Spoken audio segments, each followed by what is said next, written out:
Good evening, everyone, and welcome to the March Hangout. I hope you're all well. I'm going to be taking you through some puzzles, some games. There's going to be a bit of chat, and I think that's about it. And of course, I will be discussing the latest form of Brentford Football Club while enjoying a slurp of tea from the classic Scooby-Doo mug. It's getting pretty serious. So welcome everyone, and hope you're doing all right. Oh, we got a question already. Daniela Marioni says, do you think that programs like AlphaZero with a more aggressive style can change the approach of the top players to the game? Maybe we'll see again King's Indian Defence or Benoni at the top level. To be honest, I don't think at the moment. I think, these top players tend to stick to their style, and I think we won't be seeing that, but who knows, maybe in the future with other players that come up. Okay, what I'm going to do is, before I get engrossed in too many questions, I'm going to set you a little puzzle. And so let me just switch windows, just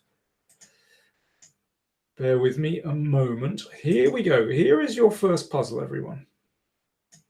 Now, this was a game.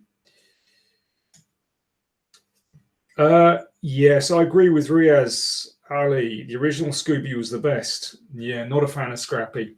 Yeah. So this game was played between Ivan Cheparinov and Vugar Gashimov in the Sochi FIDE Grand Prix 2008. And here, Cheparinov, well, Black has just played the pawn to h5. And Cheparinov took, and this happened, and that happened. And after this, well, actually, the game had evened out, and they made a draw. But I should say, in this position, somewhere along the line, Black missed a very strong continuation. So here is your first question. It is Black to play, and Gashimov made a mistake in taking that rook. What could he have played instead? Now, probably in mentioning that this is the critical position, this gives you a massive clue. You know that you're looking for something special. So what could Gashimov have played with Black in this position instead of taking a rook? Hello, let's say Wally. This is Patreon Hangout debut. Welcome to you. Welcome to Harry Cominos. Hi, Dan. I hope you're doing great. I'm doing fine. Ricardo too. Greet with says hi from Mexico.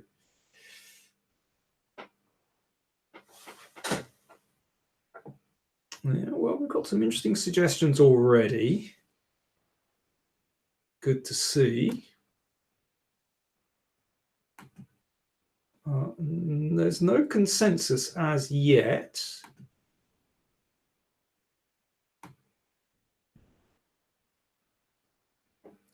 Let's just wait for a few other people. Let's see. Lots of people want to check with the knight.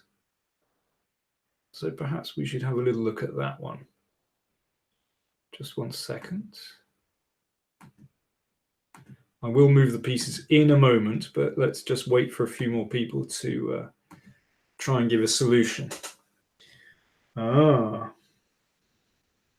So yes, in this position, a lot of people are saying, what about knight check? But in that case, I'll step up the board, and actually things are okay. After this check, I will not take the knight because that would be fatal. That would not be too bright.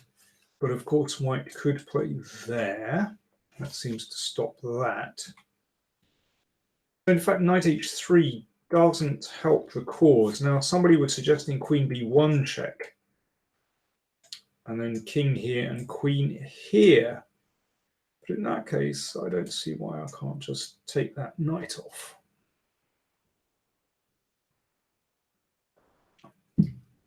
Hi, hello, Liviu Horvath from Dublin. Hope you're doing well. But Queen B1 is the best move. And now there is a very special move, which has been pointed out by someone. Hi, Eric Gomez. And hi to everyone who's just joining. So just to recap, this is a game between Cheparinov and Gashimov, played in Sochi FIDE Grand Prix 2008. And Gashimov missed a very beautiful idea. Yeah, we got a couple of people that found this. Yeah, knight h3. Well, that's a turn up. Very beautiful move. So if that's taken, that's obvious. Then that's checkmate.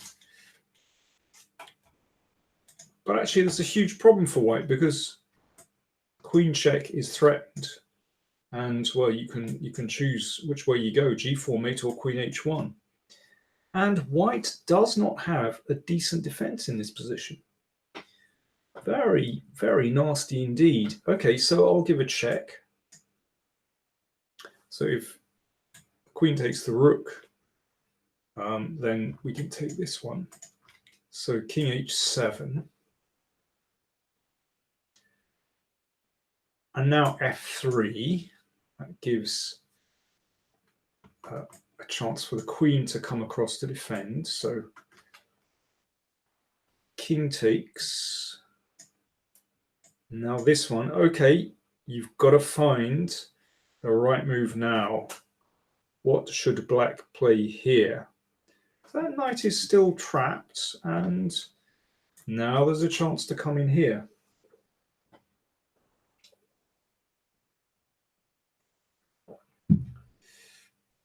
What's it to be? My first question for you, my first position for you. My second question, my first position. I got a couple of nice little studies for you, and a couple of positions from actual games as well. Well, let me see.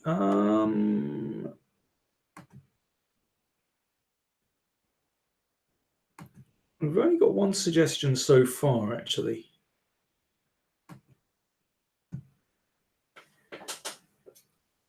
Yeah, if queen f5 has been suggested, but then I think I'll give a check.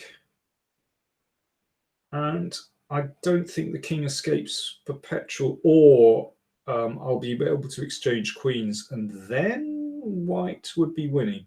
So not queen f5. 2800 soon says, I just read your book on Kasparov Anand. Quite a boring match. Interesting little book. Thank you. Got someone else who wants to play queen g1. Oh, no, I don't think so. That's not too good. That would not be very clever. Then I would say, let me see. Well, white's definitely not going to lose. Question is, can he win? I think he will probably win, actually.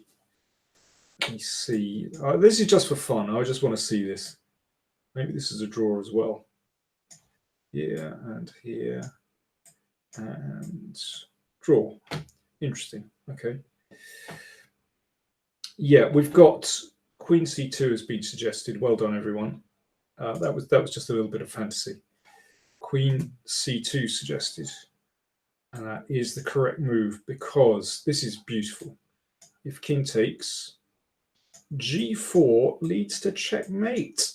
Very, very elegant checkmate. Nice bit of geometry. Queens are all the powerful pieces. And if the king goes back, then we can actually just return with the queen, which is actually good enough because that secures this, and we can play g4, and that's actually good enough to win. Queen exchanges are actually, well, just winning for black in this position. Yeah, good stuff. Well done. Let's get out of that one. So quick recap before I get out. Instead of queen takes rook, queen b1 check, and then this extraordinary move, knight h3, is actually a winning move. Because here's the most beautiful, well, one of the beautiful lines anyway, and this is actually winning. Okay, let's get out. Why am I in my shoes? Don't worry. You're excused for being late. I hope your trip to the Imperial War Museum was a success. A very interesting place, actually. Yeah. So welcome everyone. I found that position in this book, which I like very much. It's called Invisible Chess Moves. You can see I've got little bookmarks there because to find positions. Invisible Chess Moves by Emmanuel Neumann and Johanan Affek. And they look at lots of different positions where there's an unusual move which is very difficult to spot for psychological reasons, and they analyze what psychological reasons there are why some moves are difficult to spot. So I guess in that position, it's a simple recapture, but also that knight move, knight h3, I think is extremely difficult to see. Obviously the queen check is obvious, but the knight move, the follow-up, I think is difficult because it's not a check. It simply leaves the knight on prise and it's playing it to the side of the board, and it leaves the king somewhat exposed. So I think there are good psychological reasons. Let me see. Anand Sivaram said Miro and Anna were recommending this book in their stream. Excellent. That's very good. Beautiful Melody asks, have you tried Puzzle Rush at chess.com? What's your result? No, I haven't. I haven't tried Puzzle Rush. Gamers Paradise asks, are there any British chess prodigies? There are loads of British chess prodigies. But there are chess prodigies everywhere. The real question, I think, is more interesting is, can they make that progression into becoming a very good player? Okay, let me show you another position from that book, Invisible Chess Moves. So just bear with me a moment while I bring up the next position for you. This is very nice. This is really nice. So just one moment while I just share the screen with this position, and here we go, your next position. Eric Gomez asks, Daniel, do you like more strategic chess play or more tactical play, and what do you think about the best chess style? I'm afraid I'm going to be really boring and say that I like tactical positions. I like strong attacks very much. And I also like strategic play. That's the great thing about chess. It's so varied, really varied. And it's funny, there was a time in my chess career when I would say I was more of a strategic player. But actually, in the last 10 years of my chess career, I got more aggressive. There's no doubt about it. I was more of an attacking player, or I went for attacks more. Why am I in my shoes? Says his rating broke 1500 for the first time on chess.com this week. I want to hit to 1600 2019. Well done to Why I'm in my shoes.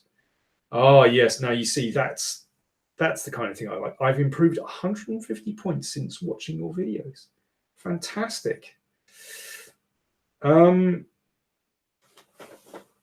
Tim Worrell asks, Hi Dan, have you tried the chess personality test?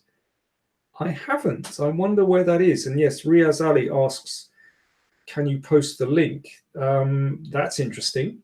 I wonder if that's just a general question, or whether there is such a, someone has devised such a thing as a chess personality test. Let me see. Brandon Daniels, oh, that's a very nice compliment. Thank you. He says, I wouldn't understand positional chess strategy without watching Daniel's videos. That's very nice. Okay, next position for you. So this is, as you can see, a game between Turapov and Serpa. Now, Grigory Serpa was a very strong player in the Soviet Union, but he emigrated to the United States. And, well, this is a game from early on in his career. I played him, well, in 1988, when he was still living in the Soviet Union. And we had a very exciting draw in the Sydney Open tournament. There you go. That's another time, another place. In this position, it is white to play. What should white play in this position, and why? This is a really interesting position. While you're thinking about this, white to play, I'll take a look at your questions.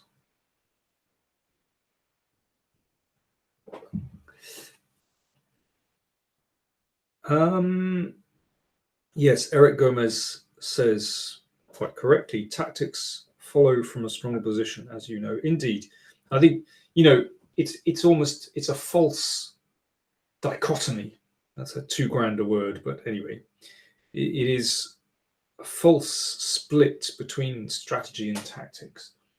To be a good player, you have to really have a mastery of both. And of course, but people have an inclination between, let's say, quieter positions and more tactically wild positions. And I think generally I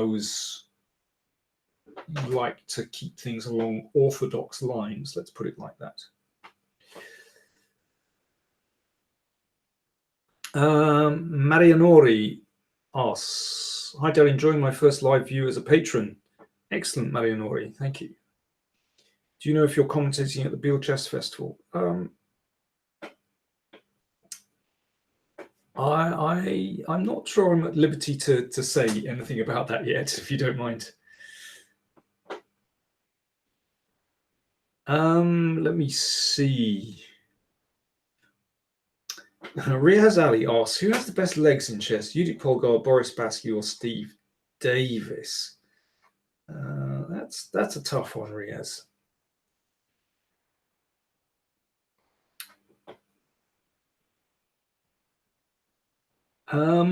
Let me see. We've got a few suggestions. Well, I should say that in the game, this was played actually.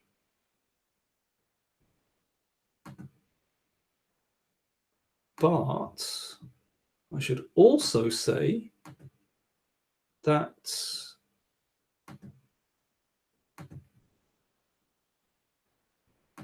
this was not, in fact, the correct move.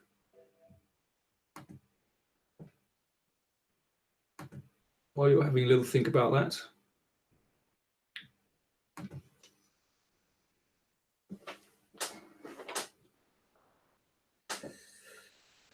We've got, here we go. Yeah, after f6, just simply g6 is okay for black. Right, we've got a few people latching onto the right idea already. Well done indeed.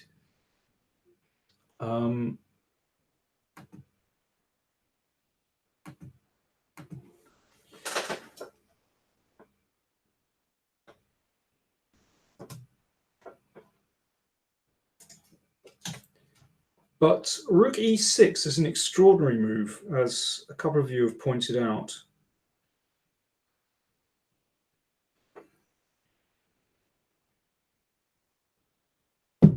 Omkar Chakradeo says, I was teaching my students about the 7th rank. That helped me. Yeah, okay. First of all, here's the trick. If pawn takes rook, then f6, threatening mate. And there's only one way out, and that's to play g6. One sensible way. And now queen c7. Very often this switch to a checkmate, a lateral attack, is often quite difficult to see. I remember there was a game, I think it was a game of Anand's or maybe Aronian's, a couple of years ago, where he overlooked a win like this. He won the game anyway, but that's another story. Rook e6, beautiful move. And what about rook takes? Let's keep going with this one. Oh yes, by the way, let me just clear that up. After f6, g6, I think someone suggested f7, but I don't think, and rook here, because I think that's good enough. I think that's, yeah, or no, we can just come back again. Yeah, that's simple enough. And don't forget there's a back rank here. No, anyway, queen c7 is the move here. Riyad Ali says that was Magnus versus Anand World Championship, similar theme. Yeah, there was a game like that. That's very true. Yes, there was. But actually, I was thinking of another game. Sorry, coming back to this position. So we've got FE.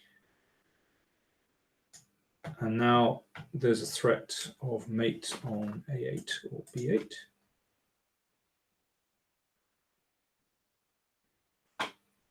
So let me play this one. Saptashi Ghosh asks, which one of the World Championship game? Well, I think it was game 2 from memory, where it was a heavy piece position with queen and both rooks on the board, and suddenly there was a lateral attack on the 7th rank. If I'm not mistaken, I think it was game 2 of the Chennai match, I think. Queen c3, yes, well done. That's rather a strong move, attacking this one and threatening that one. Very neat indeed. I love these geometric ideas, actually. And if h6, okay, over to you again. Another little one for you to puzzle over.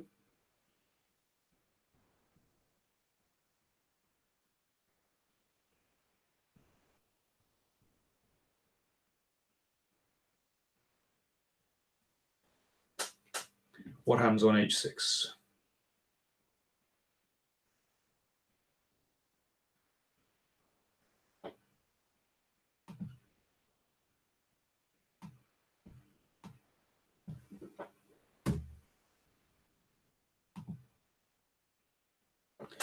Yep. We could take, and now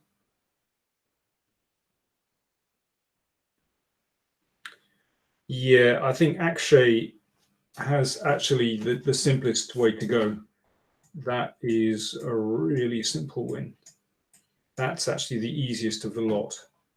This one also wins, but you need a little bit more skill to. I mean, you eventually get the king, but the absolute simplest way is just to do that. And there's not a lot that can stop this one. Well, I guess we could do this, and then let's defend that. And there's not a lot that will stop getting a queen. So there you go. I like that position a lot. And as I said, it's from this book, Invisible Chess Moves by Emmanuel Neiman and Yochanan Afik from Israel. There we go.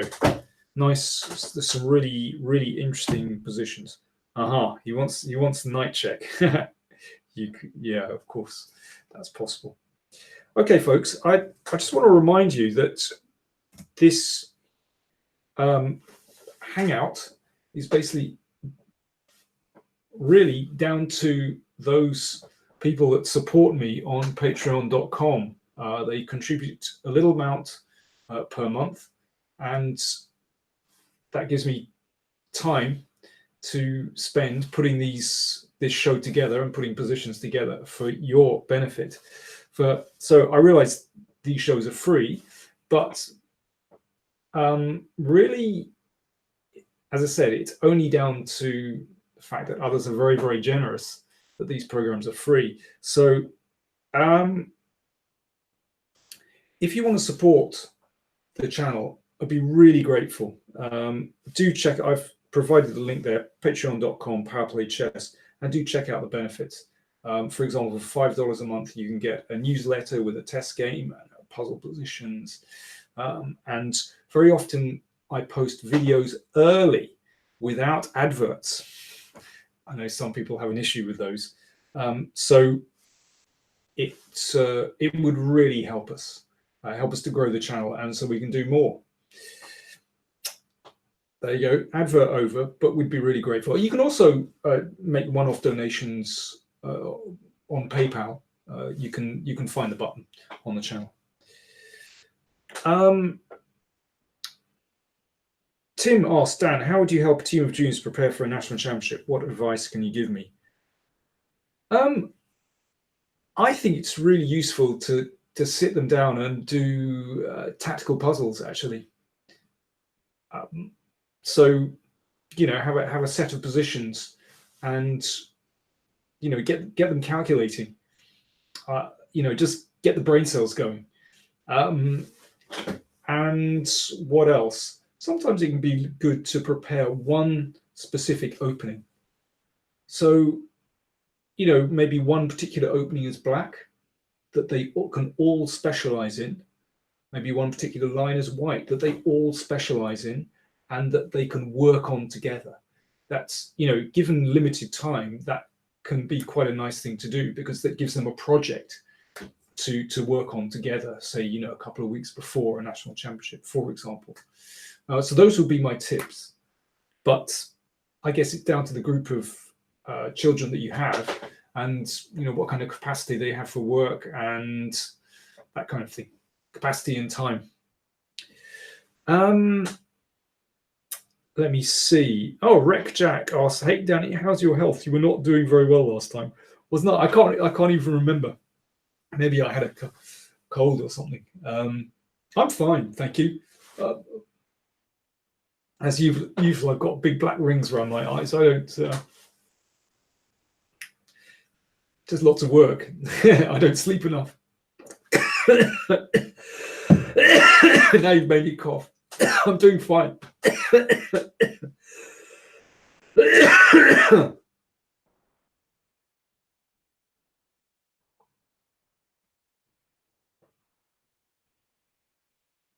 Eric Gomez asks, Petrosian, Karpov, Kramnik, Carlson, who do I like the most?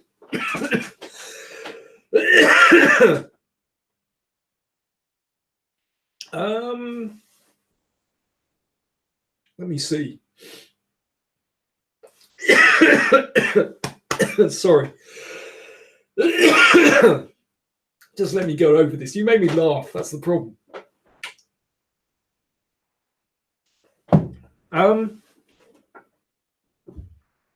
But yeah, I don't have a particular favorite of those players.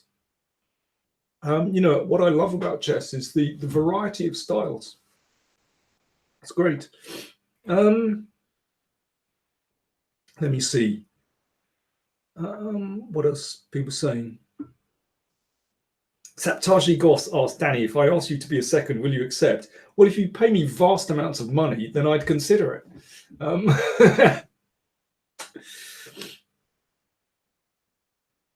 Let me see.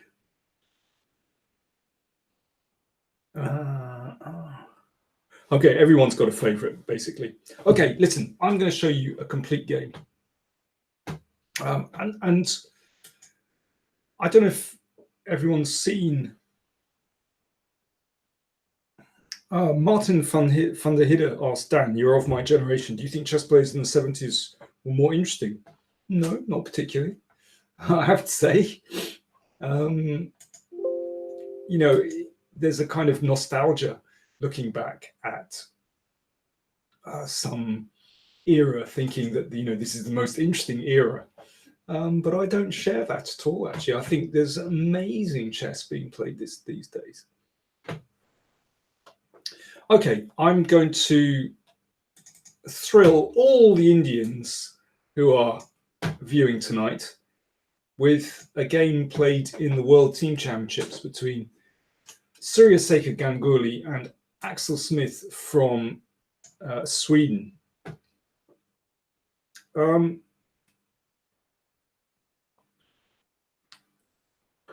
I see.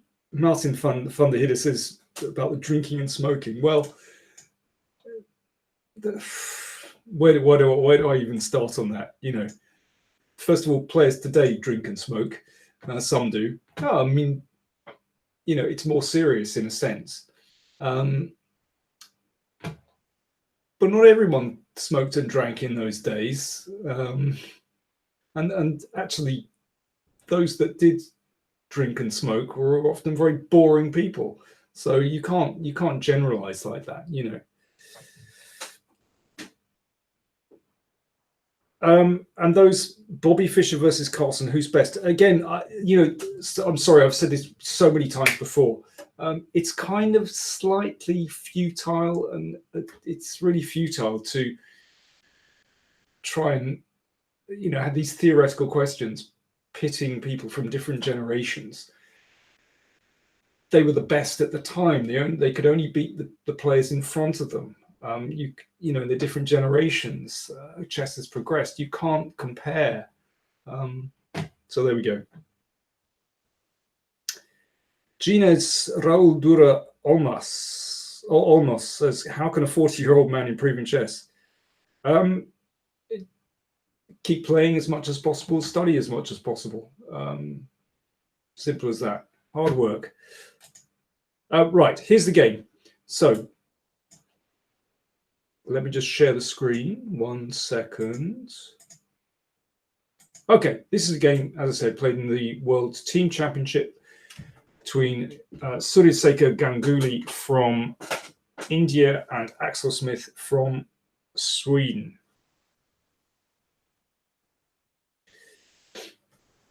Why Many My Shoes said he had a cigarette with Grishuk outside the cool house of the candidates in Berlin before the match. He was very friendly. Great. Riaz Ali says, why on earth does drinking or smoking make you more interesting? That's a very good point. Thank you. So I really enjoyed this game. It starts off as a Spanish.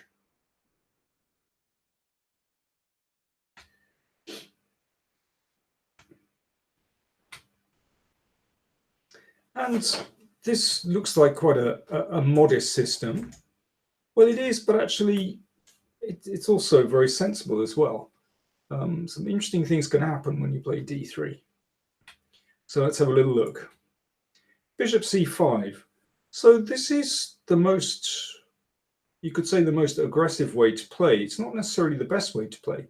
If black wants to play more modestly, then one could simply play bishop e7 here.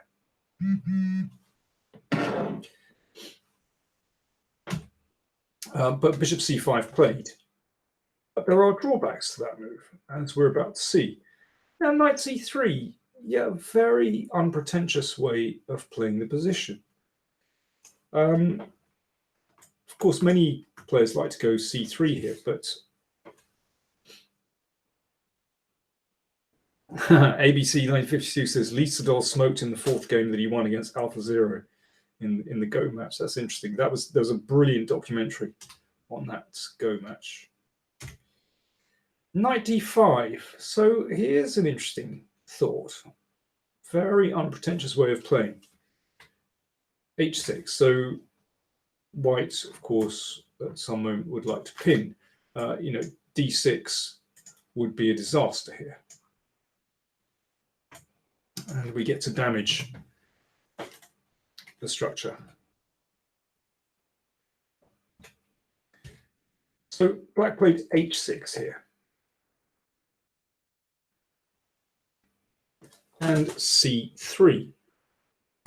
Okay, that covers a few squares. And is fine.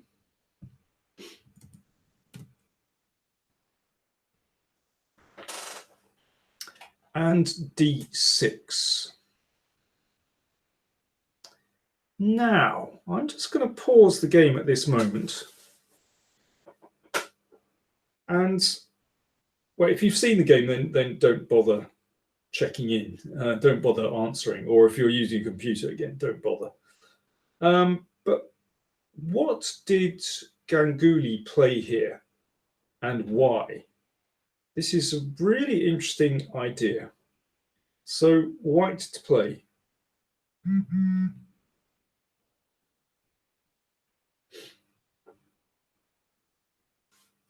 White to play, what are you going to do?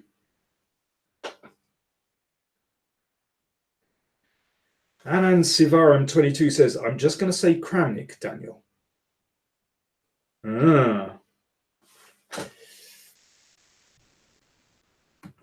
Interesting.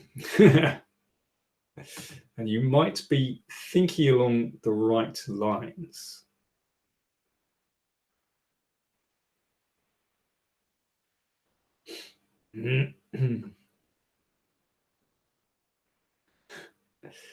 Oh, we got some crazy suggestions already.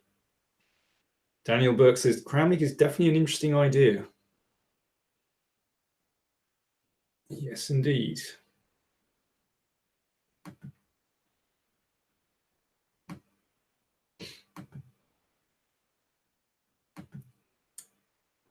But you might need a modified Kramnik is what I'm going to say in this position. If that makes any sense at all. 2800 soon says, I want to learn to play the Scotch but can't find any good books. Do you have a suggestion? I don't actually. I think one of the problems with the Scotch is that it can be fantastically complicated very early on, where you can't really follow one kind of coherent, strategic idea. It sort of gets crazy very quickly in a lot of the lines. If that's what you'd like, then that's fine. But yeah, I'm just saying it's, and so a lot of the books have sort of are very thick and have, you know, they're great tomes. They have lots of complicated lines, and they're not really meant for your average club player. Onkar says, just watch Nepo's game in the Scotch. Yeah, but, you know, that kind of makes my point for me. You know, Nepo's games are fantastically complicated. Yeah, it's good to follow strong players and seeing what they're doing, but it's very difficult to get a handle on it. Okay, a lot of people are saying, you know, something like they're thinking Rook G1 here. In fact, that was not the move that was played. One problem could be this, and well, if G4 immediately, then taking that light squared bishop can be is not great, and if the bishop ducks back, well, maybe bishop G4, and I'm not sure this is actually. Oh no, we can't. So I beg your pardon, we can't do that. B4. That's not the brightest. Let me see. B4. I'll play B4. And if here, well, this is possible. Yeah, one could play like this. Not so stupid.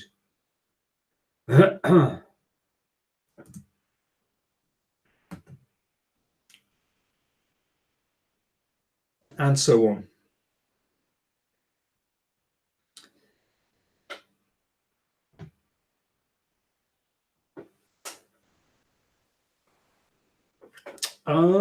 And let me see, going back, we have a suggestion from Ofar, who suggests instead knight e3.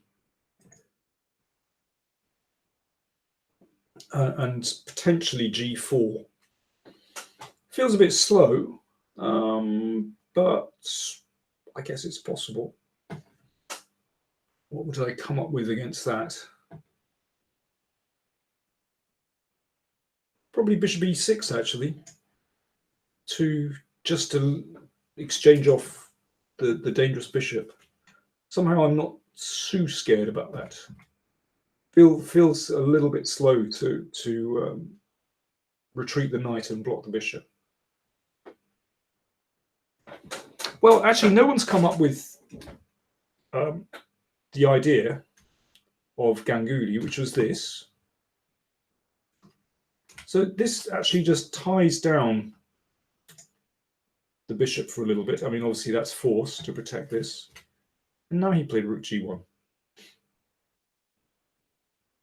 In fact, this has been played before. So in a sense, Ganguly wasn't doing anything particularly original.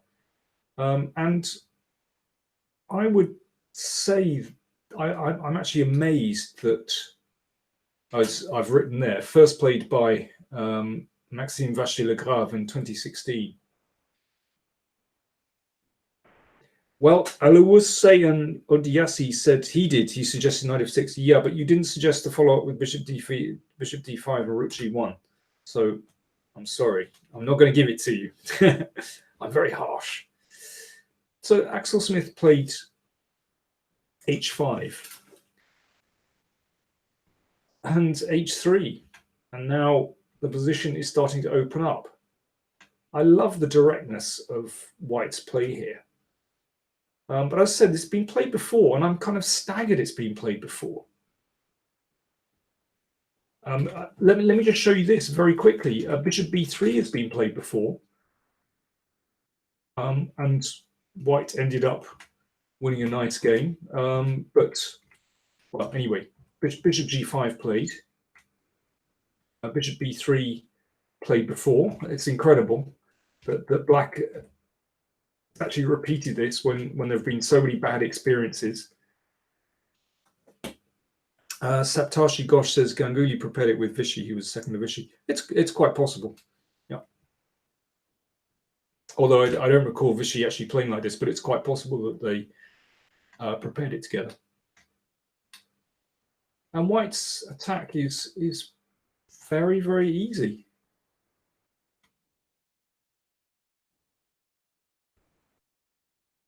And I mean, maybe Black was, wanting to try and escape with the king, but it's a bit too late for that, because now this knight is threatened. The reason he played king e1 was so that there's no check on h5. And now White can win in many different ways. I mean, this is absolutely shocking. Okay. I'm not even going to set this as a problem because, queen h5 is winning. But this is very standard. And that was the end of that. I'm just kind of staggered at how easy that was. It's incredible. Let me just show you very quickly another one. So instead of knight e7, queen g6 has previously been played.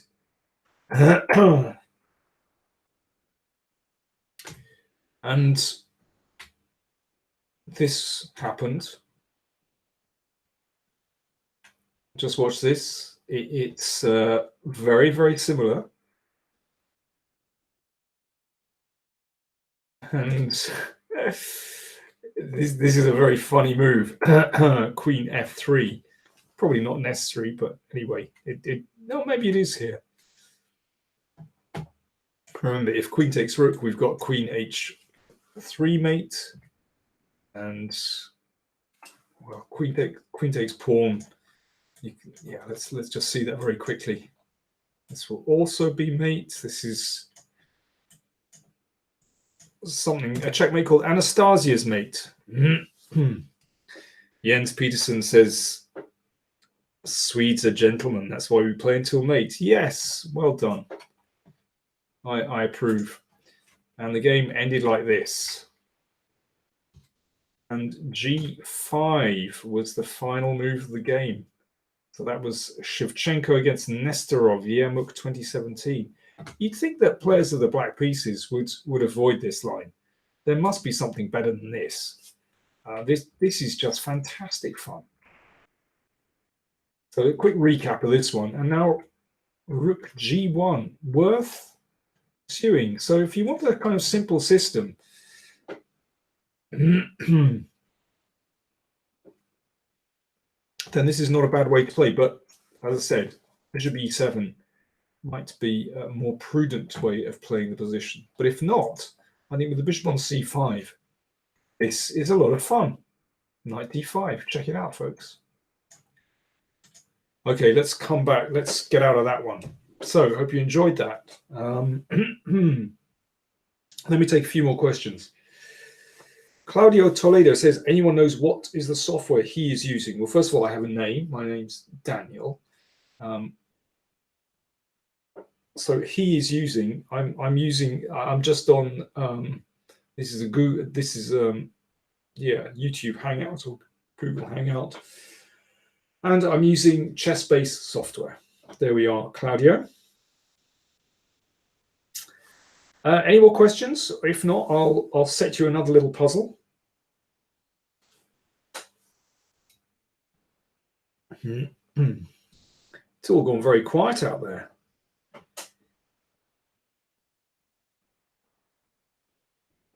Time for a little slurp. Okay, then I'll set you another puzzle, basically, if no more questions. Hi, Gabe. Hope you're doing well. Okay, here's your next little puzzle. Gabe says one student done. Yes.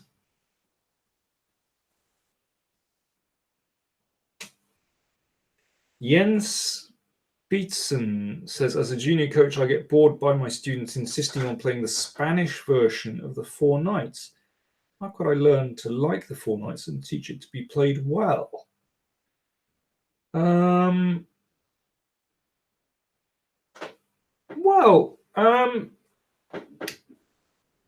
I think the Spanish Four Knights is actually, I think it's quite interesting.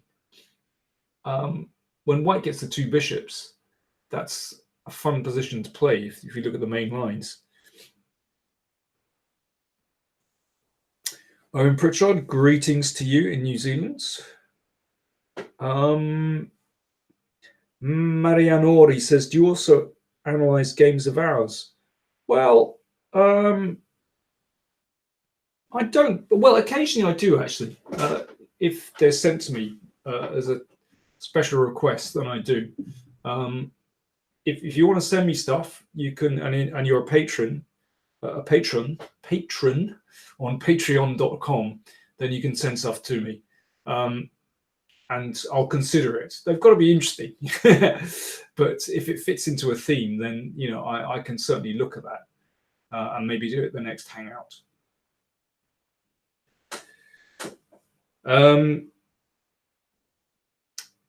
Right. Okay, Anand Sivaram 22 says, who's more likely to cross the 2800 barrier? Firuzja, Artemyov, Nihal, or Prague? Again, there are so many talented players, but it's very hard to say whether they'll make that next step to someone really, really special. It depends on character. It depends on whether they get support. At the moment, I mean, Artemyov is playing incredibly well. He seems really, like things have clicked for him, basically. Okay, I'm going to set you another little puzzle. Just a moment. Let me just fish one out. I rather like this one, actually. So we've had some complex middle game positions, and now we are going to look at a study by Grigoriev. I do enjoy king and pawn endgames. White to play and draw. And one of the reasons I like this is that this is a very practical position, actually. It's a normal position. You know, this could have come from a normal game. Imagine that black has just played the pawn here, for example. And it's white to play and draw. And this was composed by Grigoriev in 1925, the great endgame composer. Yeah, I did see the article on the refugee in New York. Yeah, I thought that was a great story. And I hope he does well in life. You know, it's obviously given him something to really focus on. And you know, that was fantastic to see.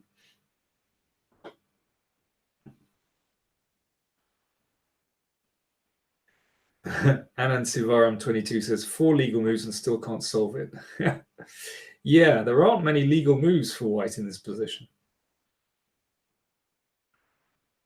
King A2 is a good start. Well, let's basically, in these kind of positions, you can tackle it by process of elimination. And King A2, by process of elimination, is the only possible idea. So, for example, if the pawn moves here, we'll take that. If the pawn moves to B4, we'll take it. If you take this, we'll take this, and then come across and take that one. So you know, we can't move that one. What about King B1? No. Then the king comes here, and this wins straight away. We can. Which one are we going to take? Let's take. It doesn't matter actually. We can do this, and if that one, we come here, and then that one scoots down the board. So by process of elimination, which is a very important part of calculation, we can see that this is absolutely the only move. And if C2, then white even wins. That's rather important. If pawn takes pawn, then that is a draw. No way out. And I hope you know your king and pawn endgames, that this is a complete draw if you bring the king back there. And draw, and so on. So in this position, after king A2, B4. Now, how does white play in this position? ABC 1952 says, I solved it, so I only play Go these days. Oh, that's nice you play Go, but ABC 1952, you haven't solved it yet. This is just the start of the position, the start of the study. So if you'd like to give me the whole line, if you'd like to write it out, then I'd be really impressed.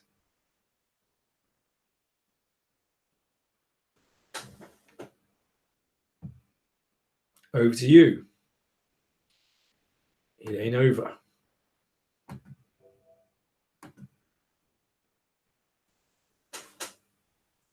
Haven't played chess in months. Well, it's nice to have your company, and I'm glad you're here, and I hope this inspires you.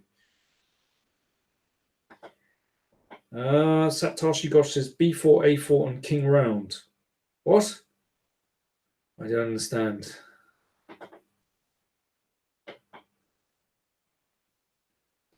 Monkey Shoulder says, hi Dan, is there any chance of your PowerPlay DVDs coming out on iOS? And as I'm all Apple in my house and would love to buy some. Sorry. That's just the policy of ChessBase. But you can access them online, actually, I believe. So maybe that's worth considering.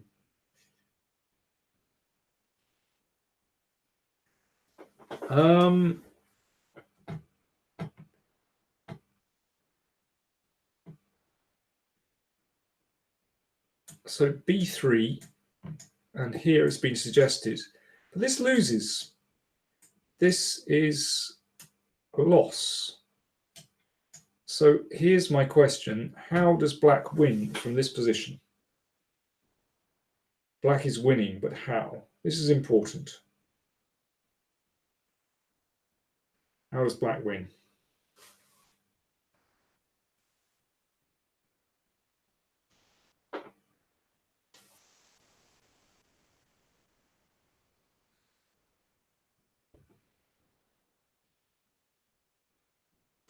Okay, we can do this, and we can do this. And now, keep going. How does black win? This similar position type was solved or given by an Italian player called Lolli in the 17th century. So if you can't get this, you're only 4 centuries behind. Yeah, you can play here if you want to, and then I play here. And now what do you want to do? Keep going, guys.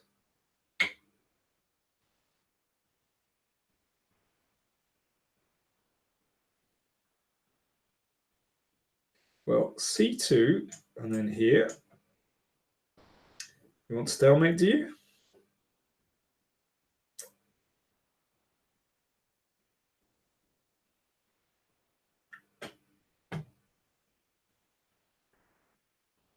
Beautiful Melody says, get rid of c3. Yes, indeed. I mean, there are various... I mean, basically this move will win, for example. So we give this one up, and then we squeeze the king like this. And you take on b3, and that's winning. Incidentally, coming back to this position, someone suggested this and this, and this is Lolli's position. It's exactly the same with the a pawns on the board, and black wins in exactly the same way, basically. I mean, yeah, here and here, and oh, I've managed to mess up. Hang on, let me get this right.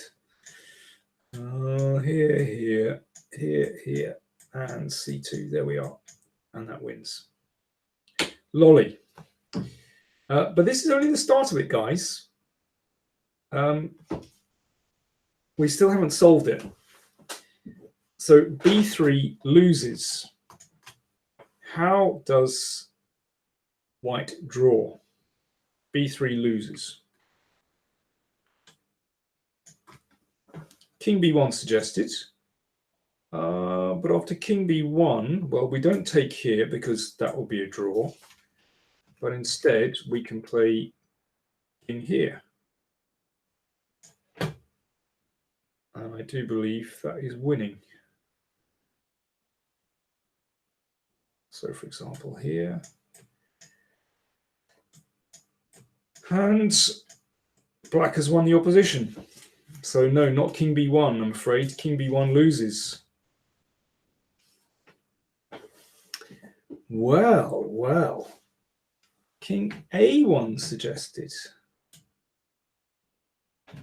Let's have a little look at king a1. Well, in that case, I will play here. And that one wins for black. So not king a1. And the king is forced away. And this wins. So no, not that one. Well, folks, this is intriguing.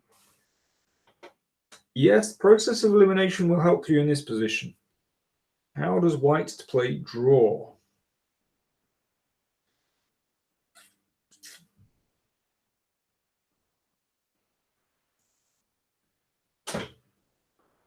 Very interesting. Marinori says, just agreeing a draw like Nishikiri. Nope. However, what's interesting is that the way that White draws this game is actually very similar to a technique in the game between Geary and Shankland, where Shankland resigned in a drawn position. Now that gives you a massive clue. No, b3 is losing. We've just covered that. That's completely lost for white. And b takes c3 is losing simply because of this. So for example, well, yeah, we just take this pawn. Wow, I'm kind of amazed. Am I going to have to spoon feed this to you? Oluwaseun Odiase says AB, only move. Well done. So after king takes, this is just a draw. That's clear. So black has to play pawn takes pawn here. Now, over to you again.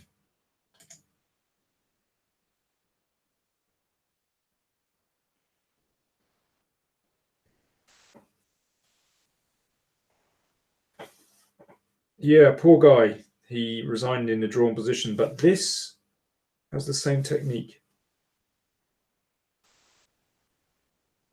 Okay, king b1 suggested. King b1 loses to king b3. And after this one, I'm afraid. So not that one. King a1, yes, king a1 is the move. Beautiful, beautiful move. So that after this, then b3 is stalemate.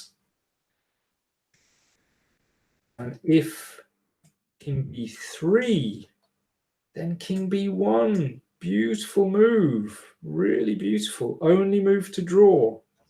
You can't take here because king takes wins. So, but king b1, only move.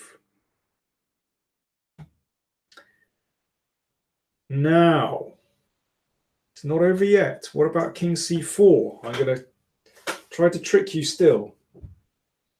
King c4. What's the move? How should white play here?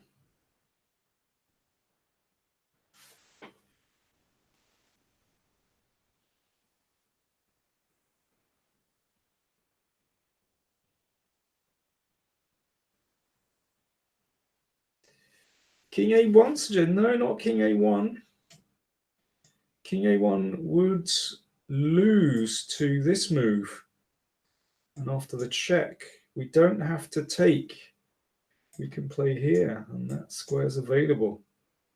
Now, well, let's get a knight. Not a queen. Queen would be a mistake, but we can get a knight, for example, or a bishop.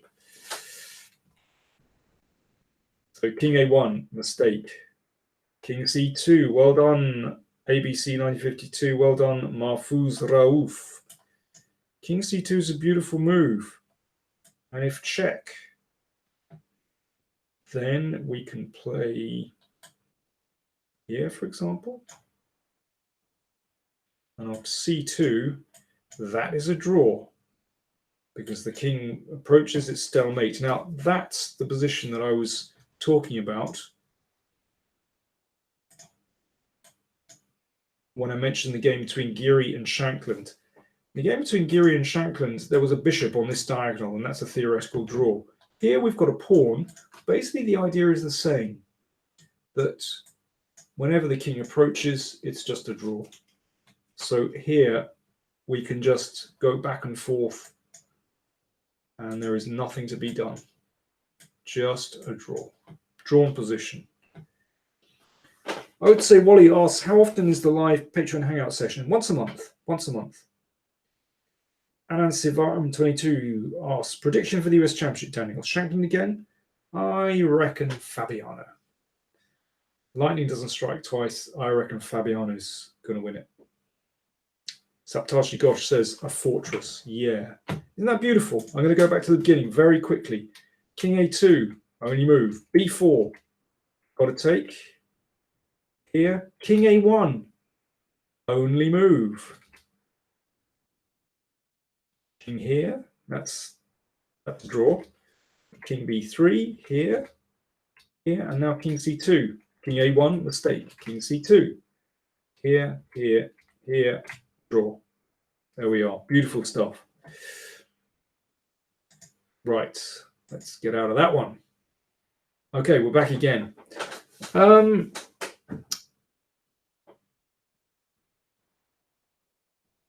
Jens Peterson says, thank you for your series on great games by women. Will you continue the series? In my view, it somewhat compensates the damage done by others who arrange blondes versus brunettes. Do you know what, that blondes versus brunettes match held in Moscow and the attitudes displayed between different chess players, I think says so much about difference between kind of modern, let's say, Western European values or Western values and kind of, well, Russian values.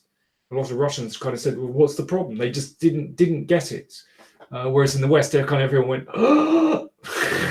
So I thought that I'm not saying it's a bad thing.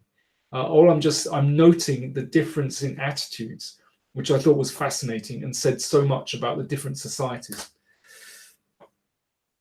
Let me see.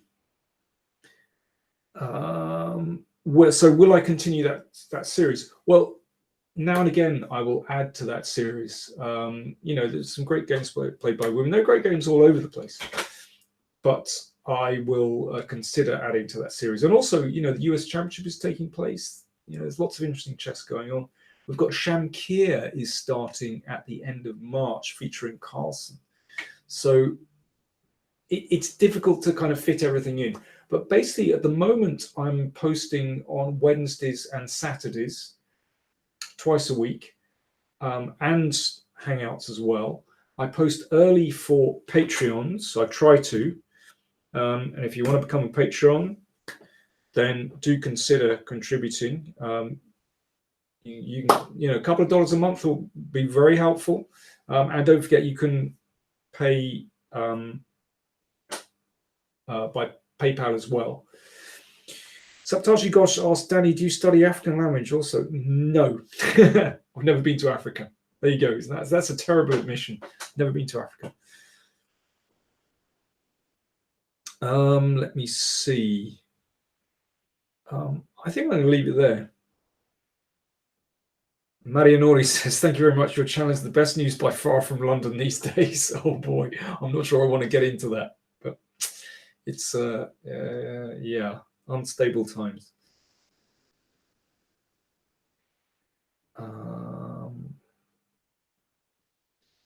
Mahfouz Rove says he's from Pakistan and wants to play in rated tournaments. Well, check out the Pakistan Chess Association, Chess Federation. I'm sure that they organize tournaments. Go for it. That's all I can say. Tim says, don't mention the B words. Yeah.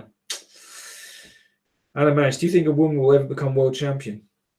Why not? Why not?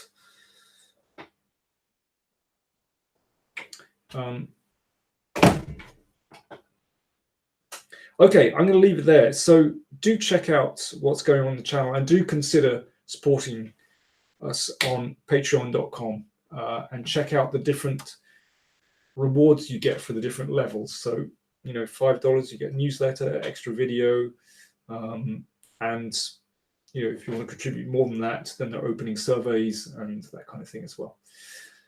Thanks very much for watching, everyone. It's been very interesting. I think everyone should brush up on their king and pawn endgames. That's my top tip. Okay. Thanks a lot, folks. Bye now.